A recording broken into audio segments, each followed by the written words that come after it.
Amis du bout des ondes, chers téléspectateurs, bienvenue dans votre émission spéciale dédiée à un sujet fondamental pour le développement social et économique, l'alphabétisation des communautés par les ONG.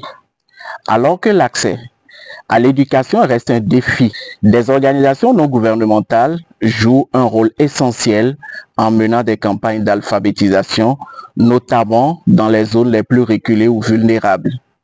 Ces initiatives visent à offrir à des milliers de populations les opportunités d'acquérir des compétences de base qui peuvent transformer leur vie et leur communauté.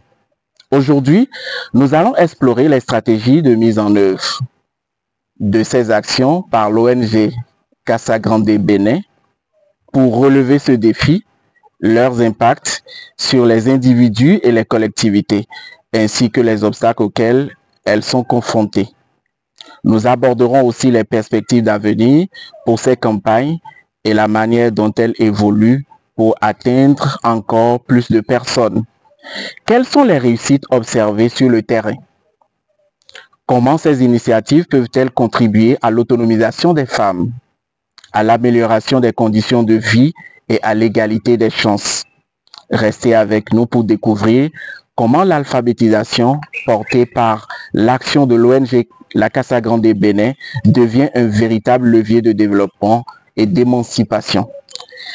Monsieur, bienvenue Kadia, bonjour. Bonjour, monsieur le journaliste. Nous sommes avec vous dans la maison Casa Grande. Oui. Comment la Casa Grande se porte? Elle se porte à merveille, grâce à Dieu. Nous allons commencer avec des questions sur l'alphabétisation et le rôle de l'ONG La Casa Grande dans ce domaine-là. Pourquoi l'alphabétisation est-elle un enjeu clé pour le développement des communautés et quel rôle joue votre ONG dans ce domaine? Merci beaucoup, monsieur le journaliste. Je voudrais d'entrée de jeu dire que à la Casa Grande Bénin, l'alphabétisation est perçue comme un élément transversal dans toutes nos actions de développement.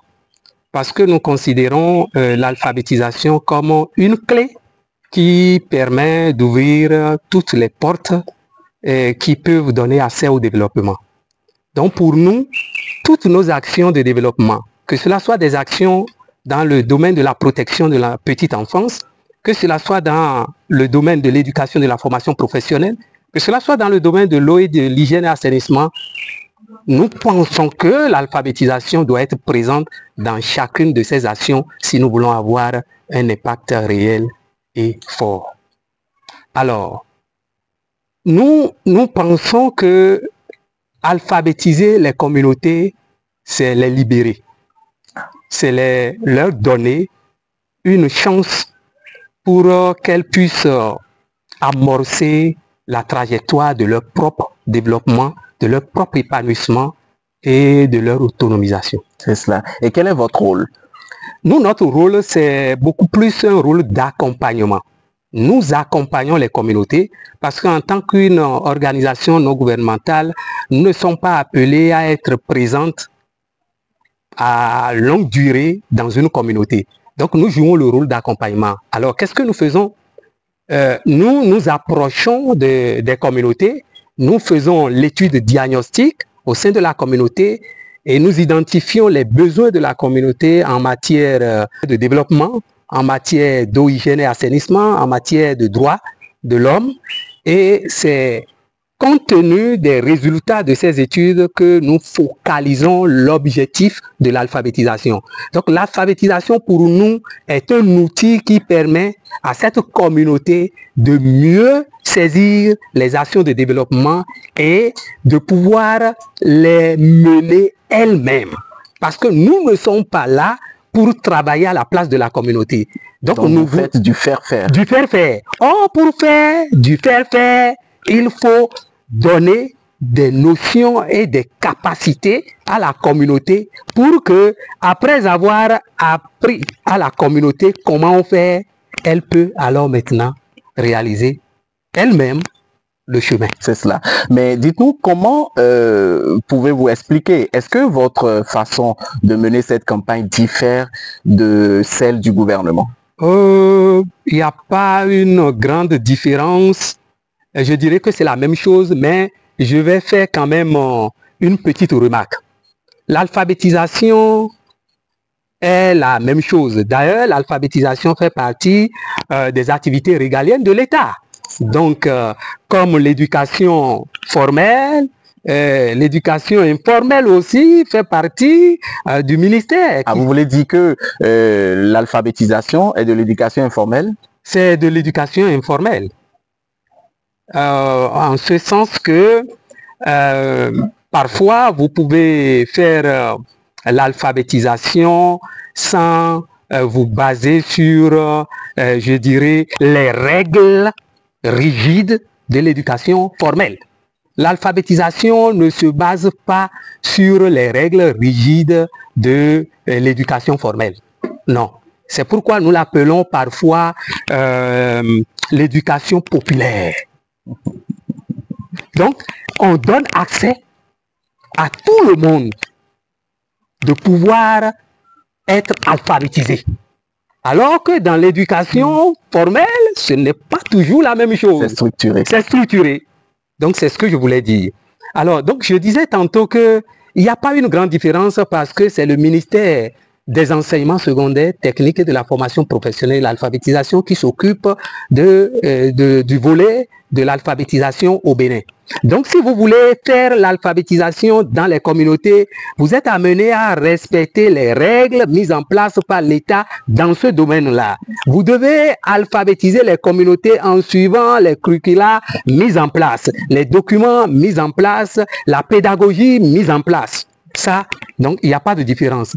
Mais la différence se trouve dans le contexte du milieu dans lequel vous voulez faire l'alphabétisation. En ce qui concerne la Casa Grande Bénin, cette étude préalable est très importante pour nous. Parce que cette étude nous permet de pouvoir saisir les besoins de la communauté en matière d'emploi, en matière de ressources humaines, matérielles, techniques, en matière de compétences et d'habileté de la population, en matière aussi d'activité du milieu. Et nous prenons les résultats de cette étude-là pour forger le circuit de l'alphabétisation. Donc, si je me retrouve dans une communauté où l'agriculture est l'activité principale, ou l'élevage, en voulant alors faire l'alphabétisation, la plupart des exemples à donner doivent se baser sur les activités quotidiennes. C'est en cela que cette communauté s'approprie de l'importance de l'alphabétisation parce qu'elle voit que l'alphabétisation est importante pour le développement de ses propres activités. Donc, c'est la différence que je... Donc, si je fais l'alphabétisation dans une zone A, qui a comme activité principale l'élevage et l'agriculture, et si je fais l'alphabétisation dans une zone où c'est la pêche qui est l'activité principale, l'alphabétisation c'est l'alphabétisation. Mais les exemples et le circuit d'adaptabilité diffèrent parce que les deux zones ont deux activités différentes. C'est cela. Et quelles sont vos cibles lorsque vous allez en communauté? En communauté, actuellement, nous avons 3 cibles. Notre première cible, c'est beaucoup plus les femmes. Parce que le cœur de la Casa Grande Bénin bat pour les enfants et pour les femmes. Là où il y a les enfants et les femmes, nous sommes toujours présentes là. Donc voilà. Donc beaucoup plus pour les femmes. Les femmes parce que quand vous investissez sur cette couche-là, vous êtes sûr et certain qu'il y aura un résultat. Oui. C'est parce qu'elles se battent mieux que les hommes, c'est cela? Si vous voulez... Je peux emprunter votre démonstration. Pas qu'elles se battent mieux que les hommes, mais tout simplement parce que nous avons passé des décennies sans quantifier l'effort de la femme, sans valoriser l'effort de la femme. Et si nous arrivons un jour à valoriser l'effort de la femme dans son foyer, dans sa communauté, nous allons constater que nous sommes immensement riches. Immensement riches. C'est pour cela que nous voulons relever ce défi en focalisant nos efforts sur la femme. Deuxième catégorie, c'est beaucoup plus les apprentis et les ouvriers. Beaucoup plus les apprentis et les ouvriers parce qu'aujourd'hui, nous avons plusieurs jeunes qui sont en apprentissage, mais qui ont de la peine à décoller, qui ont de la peine à saisir ce que les patrons et les patronnes leur disent et qui passent de longues années en apprentissage sans comprendre le nécessaire du métier qu'ils apprennent et le défi auquel ils sont confrontés. C'est pour cela que nous focalisons notre attention aujourd'hui aussi sur les ouvriers et sur les apprentis parce que tel que la chose se dessine d'ici quelques années, vous allez constater que c'est beaucoup plus le domaine de la formation professionnelle, de l'insertion professionnelle qui va prendre le pas sur le reste des activités en ce qui concerne l'économie nationale. Et après, ce sont beaucoup plus les jeunes parce que c'est la couche qui a de l'énergie, c'est la couche qui est en quête du travail. Donc, il faut aussi alphabétiser cette couche-là. Nous allons à présent aborder les questions liées donc aux stratégies et approches de la campagne donc d'alphabétisation. Quelles sont vos méthodes pédagogiques et que vous trouvez plus efficaces et que vous utilisez au niveau donc de votre ONG pour alphabétiser les communautés? Je dirais d'abord que notre alphabétisation est beaucoup plus de proximité. Donc, nous nous approchons des communautés. Nous déplaçons l'alphabétisation au cœur de la communauté. Parce que lorsque vous éloignez le centre d'alphabétisation ou la salle d'alphabétisation de la communauté et du village, ça déjà, c'est un échec. Parce que c'est plus difficile, par exemple, à une femme au ménage, à une femme qui mène de petites activités dans sa communauté de se déplacer à plus d'1 kilomètre pour aller faire l'alphabétisation et revenir à la maison. C'est beaucoup plus difficile. Donc, c'est la stratégie d'alphabétisation de proximité. Deuxième stratégie, c'est que nous mettons beaucoup plus l'accent sur des maîtres alphabétiseurs et des maîtresses qui font l'alphabétisation là, qui sont qualifiés et qui ont une expérience. Ça, je tiens à le dire. Aujourd'hui, n'importe qui ne peut pas se lever pour être maître alphabétiseur ou enseignant pour alphabétiser une communauté. Non. Il y a des personnes qui ont été formées, qui ont cette capacité, qui ont été outillées par l'État et qui sont reconnues dans nos communautés. Donc, ce sont ces personnes-là que nous invitons et avec qui nous collaborons pour que ces personnes soient les enseignants de l'alphabétisation, soit des maîtres et des maîtresses pour communiquer alors la notion de l'écriture, la notion de la lecture dans la langue maternelle à cette communauté-là. La troisième chose, c'est que nous utilisons des manuels qui sont déjà reconnus. Nous utilisons des manuels qui sont reconnus. Je crois qu'il y a 3 manuels, 3 tomes actuellement, tome 1, tome 2, tome 3. Et à la fin, alors, nous faisons ce que nous appelons de petits examens pour voir le niveau d'assimilation de cette communauté-là. Et nous le faisons en étroite collaboration avec les directions départementales du ministère des Enseignements secondaires techniques de la formation professionnelle de l'alphabétisation. Okay. Parce que ce sont les services de ces directions qui sont habilités à faire le suivi, que cela soit le suivi post ou le suivi post-alphabétisation ou le suivi et évaluation après la phase d'alphabétisation. Alors, après l'alphabétisation aussi, il faut que ceux qui ont suivi l'alphabétisation, ces femmes-là, ces jeunes-là, puissent passer un examen. Et ça existe aujourd'hui. Or, c'est le ministère qui organise l'examen de fin d'alphabétisation. Donc, il faut qu'on puisse collaborer. Donc, nous collaborons avec ces directions départementales aussi pour qu'à la fin,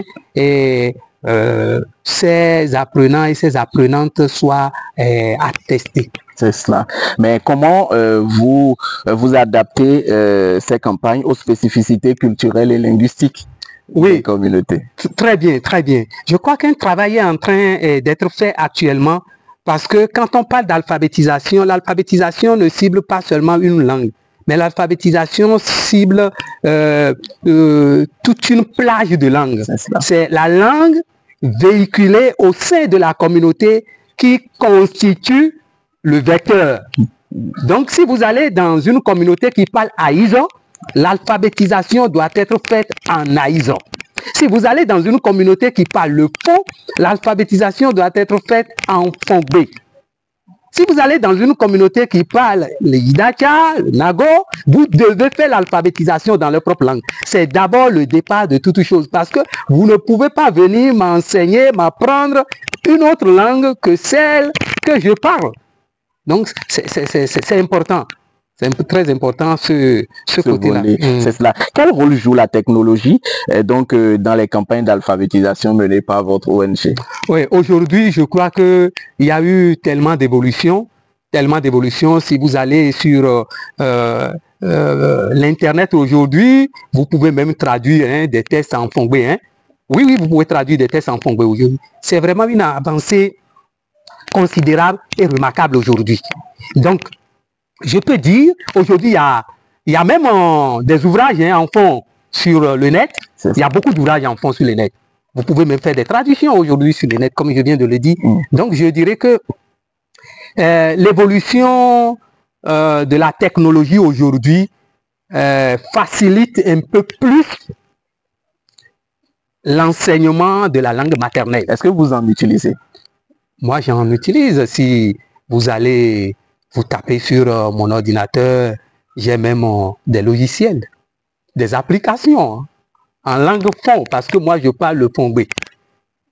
Et parfois j'essaie de traduire des tests. Si je vais aller par exemple à une cérémonie d'inauguration dans une communauté où je dois parler fon, mais j'essaie de traduire mon texte en fongbe. Donc c'est important pour moi aujourd'hui l'alphabétisation parce que je pense que c'est un véritable outil de développement et d'émancipation. C'est cela. C'est cela. Voilà, donc nous allons donc vers les impacts. Et quels sont les principaux impacts de ces campagnes d'alphabétisation sur les individus et les communautés dans vos zones d'intervention? Oui, aujourd'hui, moi, personnellement, avec notre organisation, nous sommes fiers. Nous sommes fiers d'avoir quand même posé des actes qui, aujourd'hui, ont porté leurs fruits. On a commencé cette phase d'alphabétisation, ça fait 8-10 ans aujourd'hui. Nous avons d'abord commencé par ce que nous appelons l'alphabétisation fonctionnelle. L'alphabétisation fonctionnelle est beaucoup plus orientée vers les notions d'écriture, de lecture et d'expression liées à des activités du milieu. Donc c'est ainsi que vous allez voir qu'on regroupe par exemple des ouvriers qui sont des menuisiers, des soudeurs, des couturiers, un peu, et on leur enseigne des notions relatives à leurs activités, tout simplement pour apporter un déclic de développement à leur profession. Et aujourd'hui, je peux vous dire que, il y a 5 ans, j'ai vu des ateliers qui sont presque fermés. J'ai vu des mécaniciens qui ont presque fermé leur atelier parce qu'ils sont dépassés par le développement technologique, des motos, des véhicules qui viennent et qui sont beaucoup plus compliqués. Mais suite à cette alphabétisation aujourd'hui, leur garage est encore ouvert. Et aujourd'hui, ils peuvent produire des factures pro forma. Ils peuvent produire des devis. Parce qu'aujourd'hui, vous ne pouvez pas aller prendre un marché sans produire, par exemple, un devis, sans produire une facture pro forma. C'est tout ça qui est enseigné dans l'alphabétisation. Et des ouvriers qui ne peuvent pas hier produire un devis aujourd'hui, produire des devis, qui ne peuvent même pas faire une facture pro forma, ils le font aisément aujourd'hui. Alors, si je vais au niveau des femmes, j'ai vu des femmes qui chaque fois renouvellent leur capital dans leur petit commerce. Mais aujourd'hui, là, leur commerce a pris de l'ampleur, tout simplement parce que pendant les périodes d'alphabétisation, nous leur avons enseigné comment distinguer le capital du bénéfice, comment calculer le prix de revient, comment calculer le bénéfice, et comment est-ce que, parce que certaines femmes sont très curieuses et là, je leur tire chapeau aujourd'hui. J'ai vu des... Ça dit, j'ai été surpris de voir même certaines femmes qui ont un cahier de comptabilité pour leur petit commerce et qui portent chaque jour leur vente. Dans leur langue? Dans leur langue. J'ai vu des ouvriers aujourd'hui qui, en prenant, surtout des couturiers qui, en prenant les mesures, n'écrivent plus le dos. Ils mettent les dés dans leur langue.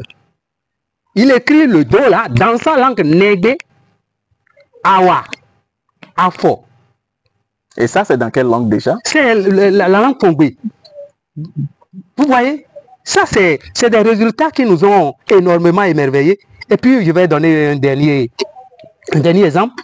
C'est une dame, hein, et pendant l'alphabétisation, parce que pendant l'alphabétisation, nous faisons aussi l'identification des activités génératrices de revenus. C'est ça. Parce qu'en réalité, l'alphabétisation permet le développement socio-économique de la communauté. Si vous menez des actions d'alphabétisation dans une communauté et après l'alphabétisation, vous ne constatez pas une croissance ou un changement positif dans le domaine socio-économique de la communauté, ça veut dire qu'il y a un problème. Donc j'ai vu des femmes qui, pendant l'alphabétisation, on a juste fait une identification des activités génératives de revenus et que cette dame on nous a dit, je voudrais faire l'élevage.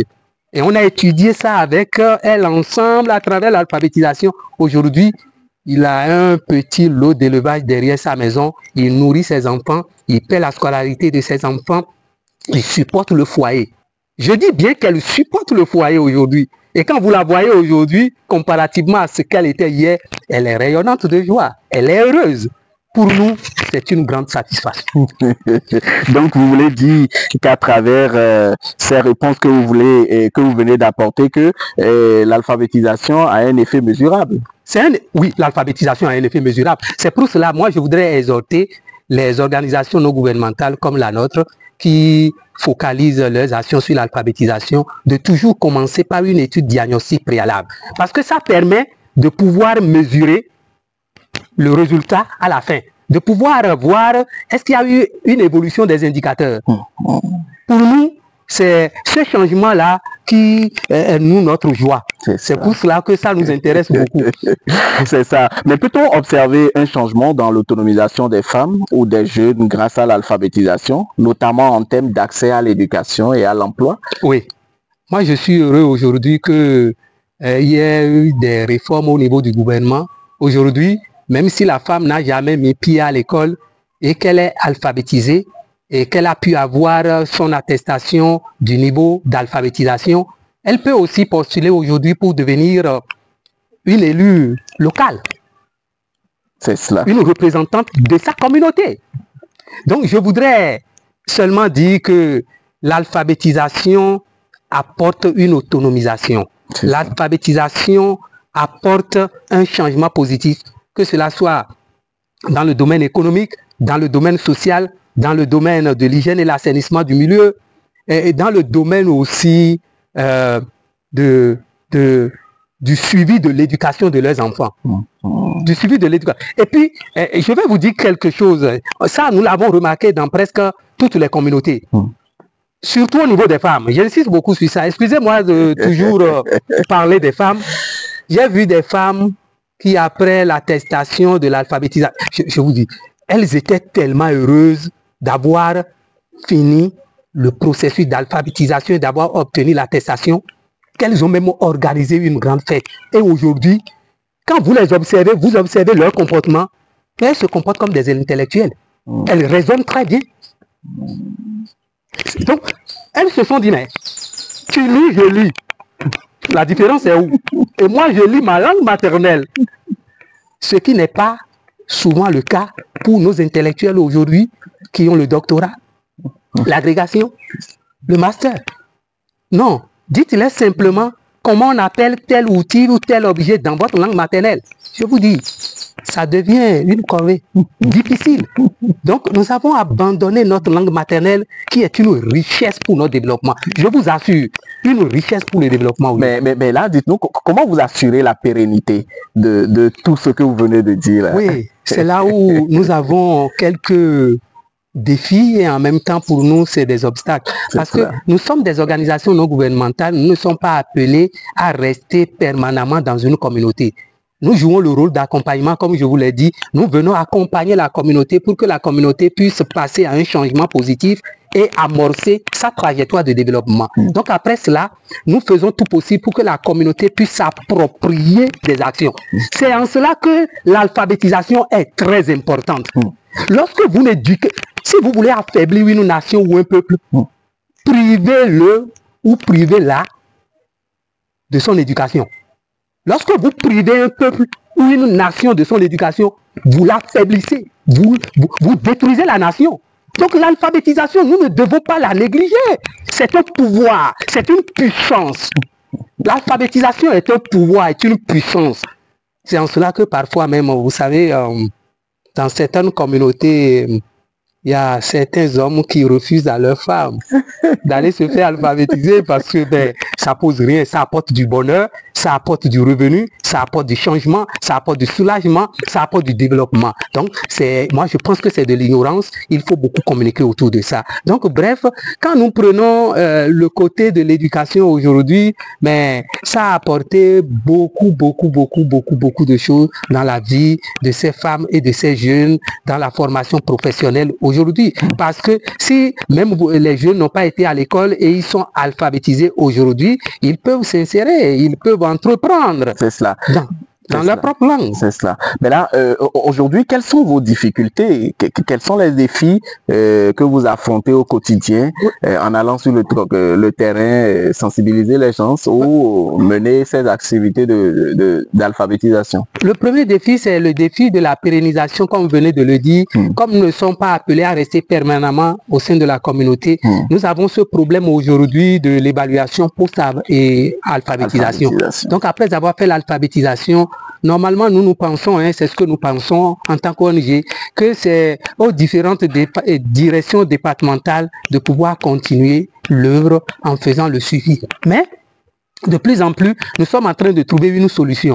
La solution, c'est que quand nous menons les sections d'alphabétisation au sein des communautés, nous essayons d'identifier parmi les apprenantes et les apprenants certains qui ont quand même bien assimilé la chose et qui ont de l'habileté et qui ont beaucoup plus de penchant. Et vous allez les voir pendant les sections que même avant que vous ne veniez, ce sont ceux qui se transforment en maîtresse ou en maître d'études pour les autres. Et elles sont en train de corriger les exercices avec les autres. C'est déjà un bon indicateur. Donc quand vous finissez, il faut responsabiliser ceux ou celles-là pour continuer toujours dans de petites réunions de regroupement à revenir sur les notions et de temps en temps visiter. Ça, c'est un obstacle pour nous, mais que nous pensons bien y remédier. Et deuxième obstacle, c'est beaucoup plus cette collaboration qui devait y avoir entre ces organisations non gouvernementales et les partenaires.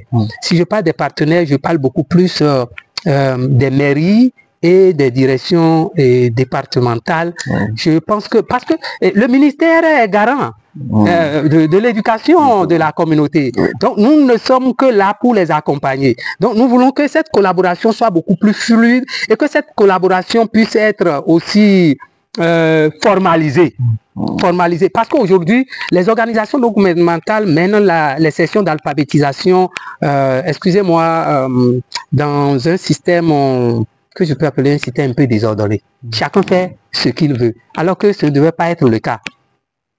On devait avoir quand même une ligne directrice et toute organisation qui veut mener au sein d'une communauté et les sessions d'alphabétisation doivent quand même suivre cela. Mais cette ligne directive, elle existe, non? Elle existe, mais elle n'est pas vulgarisée, elle n'est pas diffusée, elle n'est pas connue. Elle n'est pas connue. Nous utilisons les tomes d'enseignement reconnus. Mais beaucoup n'utilisent pas cette pédagogie-là. L'autre difficulté, c'est surtout les difficultés de renforcement de capacité des maîtres alphabétiseurs qui existent déjà. Parce que n'importe qui ne peut pas se lever et commencer par faire l'alphabétisation. Non. Je ne peux pas me lever, par exemple, et créer un centre de santé et commencer par soigner les gens. Oui, on en a vu qui sont fermés. Mais c'est normal. Ils vont faire plus de victimes que le problème à résoudre. Donc voilà, moi je pense que le ministère n'a qu'à faire un travail de regroupement de tous les maîtres et les maîtresses qui sont qualifiés dans le domaine, les former, renforcement de capacité et maintenant publier. Est-ce que vous pensez que ce ministère dispose d'un fichier qui contient toute la liste de ces maîtres alphabétisés? Non, je ne dirais pas toute la liste, mais je sais que le ministère a une liste.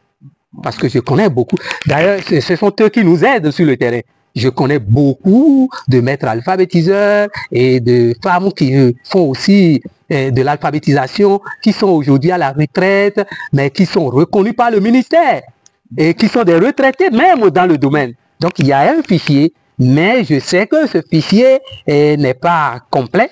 Donc, il va falloir faire un travail pour les associer à la chose, pour diffuser leur nom, pour publier leur nom, pour que chaque organisation non gouvernementale puisse savoir que si je suis dans telle commune, il y a quand même une liste au niveau de la mairie que je peux consulter comme les maîtres alphabétiseurs. C'est cela. Mais aujourd'hui, est-ce que vous pensez, qu'est-ce qui plutôt fait le frein à l'intégration de l'alphabétisation dans le système éducatif? Non, les gens ont un peu peur parce qu'ils regardent l'alphabétisation comme étant une montagne qu'on ne peut pas détruire. C'est tout le problème. Moi, je pense que c'est la peur. C'est la peur. Parce que, vous savez, l'alphabétisation ne demande pas trop de ressources comme l'éducation. Non, non.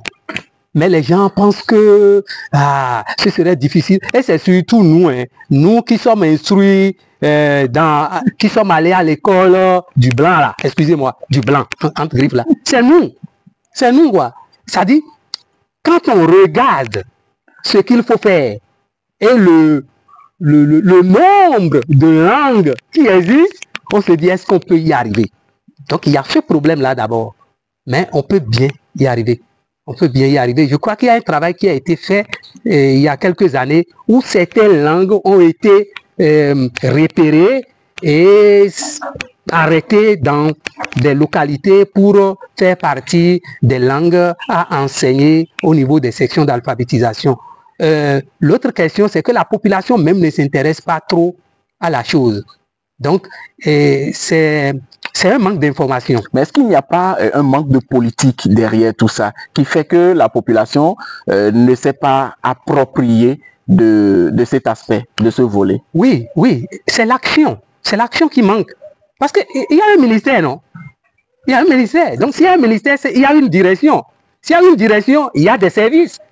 Mais je me demande, quel est, en fin de compte, le rapport annuel de ces différents services aujourd'hui? C'est pourquoi moi, je demanderais que les directions s'associent aux organisations non gouvernementales. Parce qu'aujourd'hui, sur le terrain, vous ne verrez pas une classe d'alphabétisation comme on construit les classes du primaire et du secondaire. C'est nous qui sommes les organisations non gouvernementales qui installent des salles d'alphabétisation dans les communautés. Donc, il faut que cette direction travaille avec nous. Il manque l'action.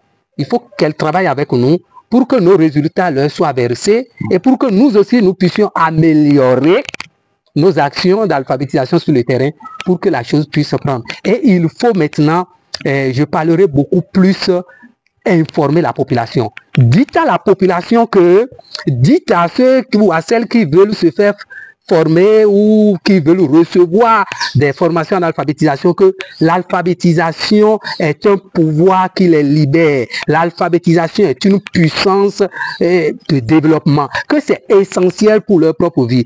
Vous ne pouvez pas imaginer. Il faut s'approcher de la communauté pour savoir ce qui se passe. Quand vous commencez l'alphabétisation et les apprenants, les apprenantes commencent par lire les manuels comme ça, les soirs, allez les voir à la maison avec leurs lampions. Quand vous voyez la femme le soir, ses enfants sont en train d'apprendre leurs leçons. Mais elle s'attaque aussi à son livret. Elle lit. C'est merveilleux. Non, regardez vous-même. C'est cela. Donc, beaucoup ne sont pas informés.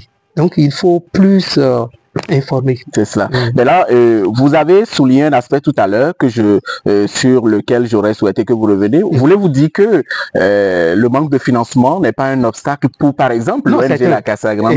Écoutez, pour nous, c'est un obstacle. C'est un obstacle. Parce qu'aujourd'hui, c'est avec nos maigres moyens et que nous faisons la chose. La dernière fois, on a acheté des cartons de manuels, des tomes 1, tome 2, tome 3, qu'on a fait don à la mairie d'Alada, parce que dans la politique de la mairie, là, je félicite aussi cette politique. La mairie veut installer dans chaque arrondissement au moins une salle d'alphabétisation. Donc, dès qu'on a appris ça, on a dit waouh, Mais une autorité qui a vraiment cet engagement, il faut l'accompagner. Donc, nous les avions accompagnés avec des fournitures scolaires, des manuels, tout ça. Donc, le problème aujourd'hui, moi, je ne sais pas s'il y a vraiment un budget dédié à l'alphabétisation des communautés, je ne sais pas. Mais ça manque réellement. Parce que nous parlons beaucoup plus du budget de l'enseignement primaire, maternel, de maison secondaire. Maintenant, c'est formation technique qui est en vogue maintenant. Mais où est l'alphabétisation? Peut-être que demain, ça va venir. Bon, nous gardons espoir. C'est cela. Et abordons le dernier point qui concerne donc les perspectives d'avenir pour l'alphabétisation. Quelles sont les perspectives d'avenir pour les campagnes d'alphabétisation au niveau donc de votre ONG? Au niveau de notre ONG, les perspectives d'avenir, je vais peut-être les classer en deux lots. Le premier lot, c'est beaucoup plus sur le renforcement des classes d'alphabétisation dans les localités reculées. Quand vous rentrez dans une localité, vous allez trouver l'école primaire. Et si la localité elle a une population assez élevée, vous aurez le collège. Nous voulons, vous aurez le centre de santé, n'est-ce pas? Nous voulons avoir maintenant la salle d'alphabétisation aussi. Et qui est un enseignant qui s'occupe de ça. Ça, c'est l'une de nos perspectives ça nous tient beaucoup à cœur.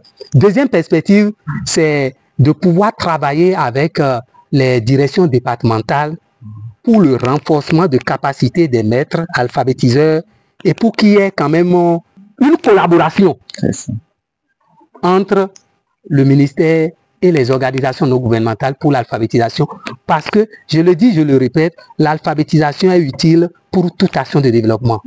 Oui, quelqu'un qui est alphabétisé, vous investissez moins sur lui et moins d'efforts aussi pour qu'il puisse prendre l'effort de son développement. Mais celui qui n'est pas alphabétisé là, il vaut mieux ne pas y mettre. Vous voulez dire que c'est un danger pour la population? Eh bien, bienvenue Kadja, nous sommes à la fin de cette émission. Vous allez pouvoir conclure. Je voudrais d'abord remercier cette télévision, la Lama. Nous entendons parler de vous, hein. Nous voyons vos actes. Nous sommes avec vous, ça fait des décennies. Donc vous êtes un partenaire solide pour nous. Et nous vous remercions pour tout cela, pour ce que vous faites pour la communauté, pour le développement à la base. Nous voudrions vous inviter aussi, parce que nous, quelle que soit la circonférence de notre gorge, nous ne pouvons pas crier aussi fort que vous. Donc, que vous puissiez porter loin nos actions sur le terrain pour que l'alphabétisation puisse prendre vraiment un essor. Deuxième invitation, c'est par rapport à nos communautés. Qu'aujourd'hui, là, il est facile, il est possible d'être alphabétisé, de lire, d'écrire et de s'exprimer dans sa propre langue maternelle et d'être intellectuel dans sa langue aussi. Ah oui. Donc voilà. Voilà, merci chers téléspectateurs, chers auditeurs. Nous sommes à la fin donc de cette émission. Nous avons reçu Monsieur Bienvenu Kadja. Il est le coordonnateur donc de l'ONG La Casa Grande Bénin.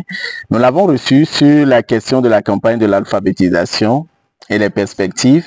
Il a bien sûr parlé des difficultés que l'ONG rencontre et également des prouesses qui ont été faites donc dans ce domaine-là.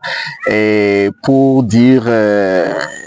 parler plutôt de son engagement, ce qu'il sollicite du gouvernement, c'est que le gouvernement fasse des efforts pour que les maîtres alphabétiseurs soient reconnus, pour qu'il y ait une liste disponible au niveau donc de chaque commune afin que cette liste-là puisse être exploitée à bon escient. Et que le ministère puisse prendre cet engagement-là de fédérer les ONG partenaires qui travaillent dans ce secteur afin qu'il y ait une plateforme qui leur permette de pouvoir renseigner quotidiennement leurs différentes activités qu'elles mènent, histoire de permettre donc à l'État de s'occuper de ce volet pour que cela puisse aller de l'avant. Et nous ne pouvons que vous remercier de votre disponibilité. Et on va se dire à très bientôt. Très bientôt. Merci pour à vous. Un autre numéro de d'autres émissions. Merci beaucoup. Merci à vous et à bientôt. À très bientôt.